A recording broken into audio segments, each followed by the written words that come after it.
नमस्कार मित्रों, कला का क्षेत्र हो, चित्रकला का या फिर संगीत का हो या कुछ काव्य लेखन का हो, जहाँ भी संवेदनशील हादिसों के गलियारे से गुज़रना पड़ेगा, वहाँ वो चीज़ें इन्हीं कला के अलग अलग अंगों में वर्णित तो होंगी, चित्रित भी होंगी, गाई भी जाएंगी, लिखी भी जाएंगी।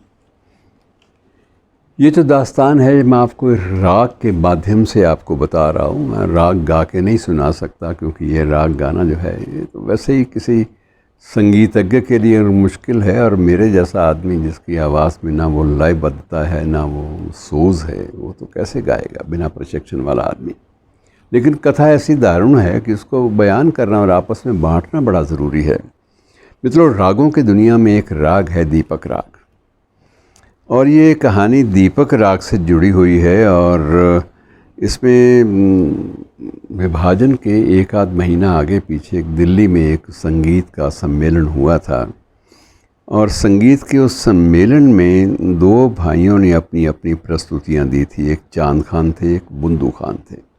उस्ताद बुंदू खान अपने वक्त पे बड़े स्थापित, बड़े गुलाम अली खां के साथ कद के बराबर संगीतकार थे। उनका नाम उसी तरह से बड़े एहतराम के साथ लिया जाता रहा, और उस्ताद यही स्थिति उस्ताद चांद खान की थी। अब बुंदू खान को सारी उम्र जो है वो चांद खान से शिकायत रही। बुंदू खान उन लोगों में से थे जो दिल्ली से चले गए थे लाहौर। पार्टीशन के बाद उन्होंने पसंद ये किया कि अपने मुल्क में चला जाऊं, यार मेरे वहाँ रागों की दुनिया वहाँ भी है। अब उनको क्या पता था कि बाद में वहाँ एक ऐसा तंत्र भी स्थापित हो जाएगा जिसमें संगीत के लिए बहुत सारे प्रतिबंध लगे होंगे। लेकिन वो इसी सनक में कि जिस ज़मीन पे बैठ के राग शाम 84 और अन्य जो राग हैं उनका रियाज़ किया है बड़े प्रेम के साथ, बड़ी लगन के साथ, उसको कैसे छोड़ दें? उसकी आबो हवा को उससे मुक्ति नहीं मिलेगी।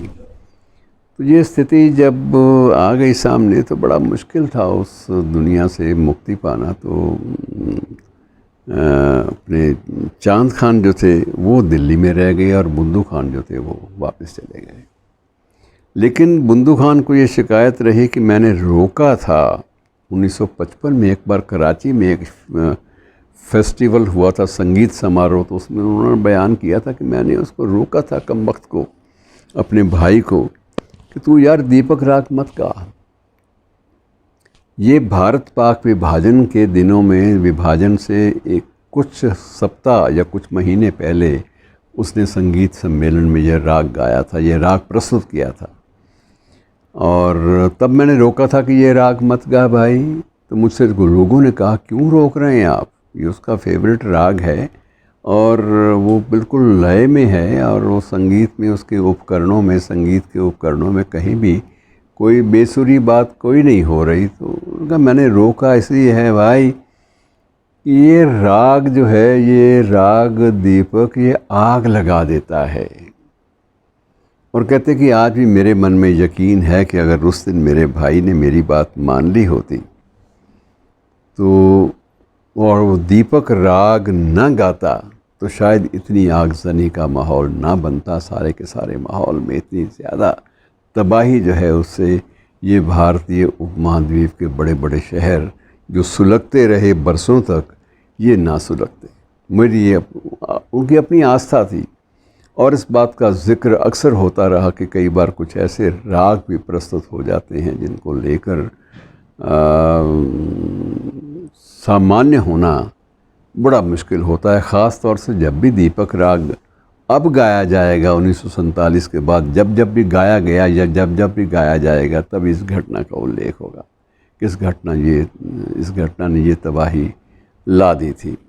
और ये चीज़ें इतिहास का भी हिस्सा हैं। अतीत में भी तानसेन ने दीपक राग गाया था, तो कहा यही जाता है कि तानसेन ने दीपक राग गाया तो आग लग गई, और वो आग से ख़ुद भी झुलस गए, और उनके फफोले जो से सारे जिस्म पर निकल आए थे। और तब जब फफोले निकल आए तो उस वक्त किसी संगीत के ही सम्राट ने उनको नसीहत दी कि अब भाई गलती तो हो गई, एक गलत मौसम में तुम वो राग गा बैठे, अब इससे मुक्ति कोई दवा नहीं दे पाएगी।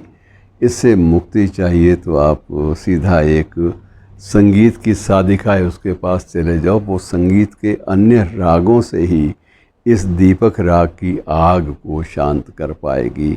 और उसके बाद वो एक माई बन्नो नामक एक महिला संगीतकार के शरण में उसे जाना पड़ा, जिसने, ये बन्नूड़ के पास की बात है, अम्बाला और चंडीगढ़ के बीच में, तो बन्नूड़ में माई बन्नो का एक मंदिर है। कभी जाएं, बाई रोड जाएं तो ज़रा नज़र डाल लें, वहाँ पर आपको इसका पूरा का पूरा वो शिला पत्र भी, शिलापट भी मिल जाएगा जिस पर सारी दास्तान लिखी है। तो वहाँ जब जाकर तानसेन उनके पैरों में जाके पड़े, चरणों में जाके पड़े, तो उस वक्त माई बन्नो ने जिस तरह से राग मल्हार गाया था, उस मल्हार राग के बाद ही अग्नि शांत हो पाई उस महान संगीतकार की, तानसेन की, और उसके सारे के सारे फफोले धीरे धीरे उसके भरने आरंभ हो गए।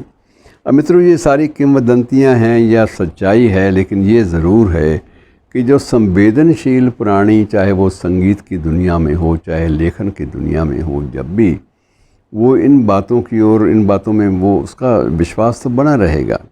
जब भी वो विश्वास के साथ इन बातों का जिक्र या इन बातों की चर्चा अपनी ज़िंदगी के साथ जोड़ेगा, उसे लगेगा कि नहीं, जो ज़िंदगी में अगर कोई भी दुख आया है तो वो बेसुरी या बेमौका किसी राग की प्रस्तुति के बाद ही आया है। अगर काश कि मैंने ऐसा आलाप ना किया होता, काश कि ऐसा राग ना छेड़ा होता जो मौसम के और वक्त के और हालात के अनुकूल ना हो, तो शायद इतनी तकलीफ़ से ना गुज़रना पड़ता, इतनी दारुण पीड़ा से ना गुज़रना पड़ता।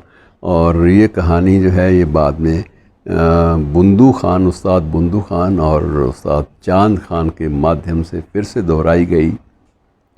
और सबसे बड़ी बात ये थी कि बड़े ग़ुलाम अली ख़ान साहब ने स्वयं इसकी तायीद की थी। तायीद उन्होंने कहा था कि ये जब चीज़ें गलत हो जाएंगी तो जो इन चीज़ों की, इन रागों की अपनी एक दुनिया है, जो सृजन भी करना जानती हैं और संहार भी करती हैं, तो इनका असर तो पड़ेगा। अगर हम जब ये मानते हैं कि स्वामी हरिदास ने रागों के गायन द्वारा बांके बिहारी की मूर्ति यमुना की लहरों से निकाली थी, जब हम इस बात को, इस किंवदंती को हम लोग तथ्य के रूप में स्वीकार कर चुके हैं, तो ये बहुत सारी चीज़ें हैं मित्रों इससे मिली जुली जो यही इस बात की तस्दीक करती हैं कि आस्था और विश्वास कला के क्षेत्र में, संगीत के क्षेत्र में, लेखन के क्षेत्र में अपनी अमिट छाप सदा छोड़ता रहा है। शुक्रिया, धन्यवाद।